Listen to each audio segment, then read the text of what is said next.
Hello, today is Thursday, August 2nd, 2018. I'm Joe Schmidt with TC2, and this is Staying Connected. Today's podcast is part of our Staying Connected podcast series titled Staying Ahead of the Demand for Network Cost Savings. In this podcast series, we're covering a range of topics and providing strategies to help enterprises achieve continuous network cost improvement and deliver world-class network infrastructure. I'm joined today by Ben Fox, one of TC2's Managing Directors, and Andrew Brown, who is the Managing Partner of LB3 and the Chairman of TC2. We are going to talk about strategies and best practices for when you are in a sole source negotiation. Okay, Ben, you recently had an article published in No Jitter on this very topic, so why don't you introduce it for us? Certainly, Joe. Yeah, so for everybody who knows TC2 and LB3, of course, it's no surprise to hear that we always advise companies that competitive procurements deliver the best negotiated outcome. We know that's true. We've seen it so many times. A well-executed, a fully competitive procurement always beats the alternative. But at the same time, we live in the real world, of course, and we're always working with companies who face the reality that a fully competitive procurement is not practical or not possible at that particular moment in time. So good examples are perhaps you're doing a midterm contract renegotiation. You might be negotiating for specific products for which there is no real alternative, and dealing with OEMs such as Cisco is a classic example of that. Or you may simply be adding new services to an existing contract, so you simply can't go to some other supplier to provide those. They're all pretty common situations in which companies find themselves in a sole source supplier negotiation situation. So, which is simply stated, a negotiation that only involves one supplier and there's no competitive pressure from alternative vendors. And this happens all the time, of course, and we routinely help our clients with these types of negotiations. Yeah, we see that a lot in the situations that you just described, but there are still many things that you can do if you don't have competitive pressure with multiple providers, right? Yeah, absolutely. And first, I think it's really important to realize that even though it's a sole source procurement, it's still a negotiation. Shouldn't make the mistake of simply accepting your first offer and not negotiating. And of course, there are many ways you can improve your negotiating position with a supplier, even if there aren't other suppliers around to exert any competitive pressure.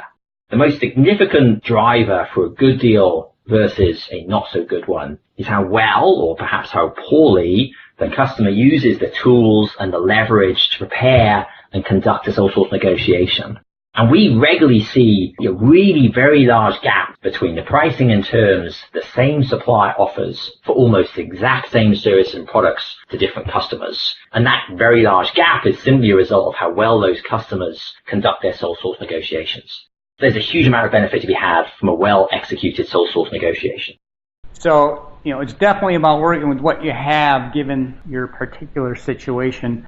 So, Andrew, what are some of the strategies that help maximize negotiating leverage in a sole source negotiation?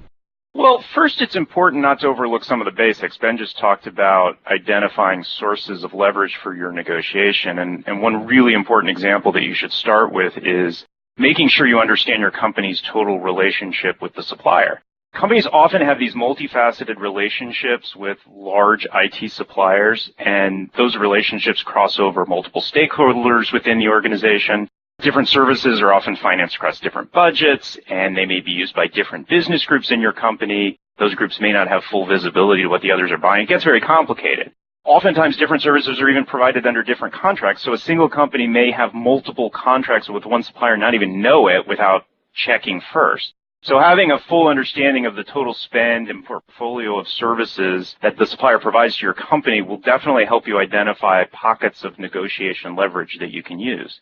And of course, know that the supplier is going to be doing the exact same analysis of its relationship with you to maximize its leverage with you.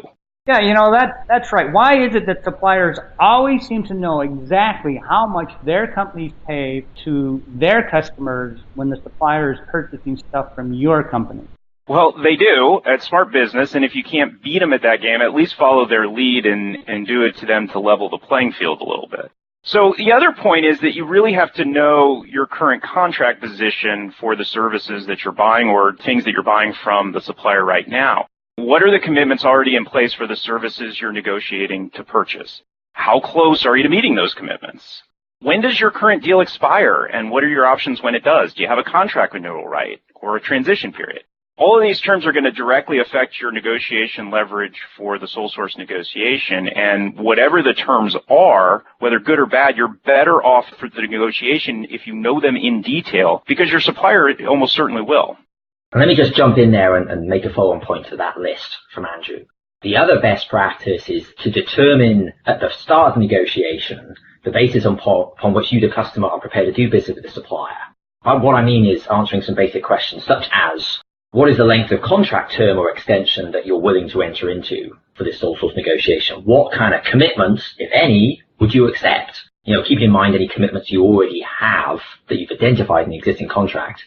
And what key financial terms do you expect? For instance, replenishing or maintaining existing credits and one-time charges that you might expect to be waived. So identifying those kind of key terms and setting them out at the start of the negotiation ensures that those things are raised early in the negotiation, and helps you determine whether or not they're controversial to the supplier or an issue or not. And it also really helps by providing a framework to focus on, to focus both you and the supplier, so you only have a manageable number of issues to resolve, rather than having all sorts of deal issues. The supplier doesn't even know what term extension you want, for instance, so has to give you different variables, different permutations that needlessly lengthen the negotiation. Yeah, and to that point, it really is important to actually have a strategy and to develop a structure for the negotiation. Don't just jump in and try to negotiate this one-off service off the cuff. If you develop a negotiation strategy that accounts for the preparation that we're talking about and just talked about, you're much more likely to be able to win some of the items that you identify. It's also really important as part of that to maintain a good record of the communications. Sole source negotiations tend to be less formal than competitive sourcing processes. So you can easily fall into this trap of inadequately documenting the negotiation back and forth, and that inevitably leads to a lot of avoidable misunderstandings and delays down the road. Make sure the supplier submits its proposal in writing, and make them include a real proposal that has unit pricing, the commercial terms, legal terms, that kind of stuff. You got to get them to turn that original PowerPoint deck generated by their sales or marketing department that they presented to you at that first meeting with you, and they have to make it into an actual written proposal. Then you got to make sure you provide your proposal feedback in writing and follow up your discussions you have with a written record of anything the vendor verbally offers or gets clarified, so that you know exactly where the negotiation stands from the puts and takes that occur during the course of the negotiation. Thanks, guys. Those are some great points. So, Ben, can you share some specific sole source negotiation strategies that we have found to be most successful? Absolutely. So strategies that leverage any wider relationship outside the specific services for which you're negotiating can be very effective. Strategies that present negotiation as kind of a platform for future revenue growth for the supplier can also be effective. But I think it's really important as well to present and convey to the supplier the implications of them providing you with an unsatisfactory offer. So a supplier that's kind of made to understand the long-term implications of an inadequate offer. So, for example, the fact it will damage your relationship with them and it will damage their potential to obtain future business from future growth. That can actually generate a more positive focus on the current negotiation. I think all suppliers know that when a customer becomes kind of aggrieved over a contract extension negotiation or a negotiation for new services, and where the customer feels that negotiation hasn't done well or the supplier hasn't done right by them, such customers are far more likely to use a competitive procurement in the future and also move to alternative vendors. So supplier sales teams are motivated inherently to keep their customers happy. So by leveraging that desire to keep the customer happy, you can actually obtain a better negotiation outcome. I think ultimately what you need to do is demonstrate to the supplier that providing a competitive proposal will result in a win-win, whereas an uncompetitive proposal will simply lead to negative consequences for the supplier's relationship and business in the future with your company. And effectively, how good a job you do conveying that to the supplier has a really material effect on the outcome of the negotiation. So as you guys know, we provide our clients with benchmarking, and clearly having current market benchmarking intelligence, it's invaluable in a sole sourcing negotiation. Yeah, that's right. I mean, negotiating pricing in terms with a supplier is almost impossible if you don't know what a good deal looks like. So in sole source negotiations, especially, suppliers typically, their opening offer is priced considerably higher than it would be if it was a competitive situation. So even simply targeting to negotiate a certain percentage reduction from the opening offer isn't likely to get you a competitive price. Indeed, most of the time suppliers expect that to happen and they'll price that into a bloated opening offer. But also you can't make the opposite mistake, which is to request a price or terms that are so unrealistically aggressive, so far below the market, that kind of overreach, that undermines your credibility in negotiation. The supplier immediately realizes that you unfortunately don't know much about the market for the services you're sourcing, and those unrealistic demands simply embolden the supplier to withhold and deny concessions. So getting market intelligence, benchmark data in advance of your negotiation is invaluable. And of course, there's a variety of sources for that: industry reports, direction. You can look at other relationships that you may have with peer companies and what they can tell you, internal benchmarks from other suppliers, and even analysis from market research firms. But for big enterprises that tend to have complex, multifaceted supplier relationships, that makes benchmarking really complicated. Most of those sources are of little value. What you really need is a bespoke benchmark analysis of the kind that TC2 provides that leverages real data, which is applicable to similarly sized enterprises. And that's what provides the most effective and accurate market intelligence for your negotiation. I think it's also good to note that the suppliers in general react positively to external benchmarking input.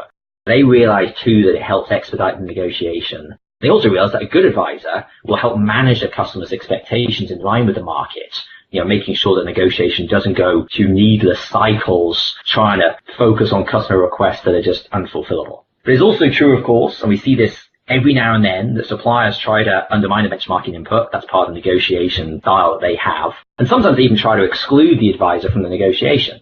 But if that happens, I think you've just got to be smart about what the supplier is saying. The only reason they're trying to exclude your advisor is because they know that customers that engage such external support get a significant advantage versus those who don't. So Andrew, what about contract terms? Is that something that comes up? You asked that question of the lawyer, of course. Yeah, contract terms are actually a really important part of this. Suppliers love to prey on customers willing to sacrifice terms in their agreements that protect long-term negotiation leverage and can deliver future pricing improvements in exchange for these short-term cost reductions. They've been doing that forever. So, for example, a simple amendment for new pricing on a new service, it often tries to remove a great rate review provision that you might already have, or it'll extend your contract term, something that wasn't discussed, can impose these large or inflexible commitments or subcommitments. And sometimes this stuff is so buried in not so clear contract language, it can be overlooked if you're just focused on pricing issues. It'll say something like, delete section 3.4 of your agreement. So if the supplier's going to the trouble of taking something out of your existing agreement, it's probably something really good for you in the first place. And you'll know it's good when they give some nonsensical answer about why it has to come out. Things like, well, we've updated our contract forms to better reflect the market, or we've eliminated provisions to provide simpler deals for our customers. So make sure you avoid that. And one of the ways to do that is to get those contract documents relatively early in the negotiation.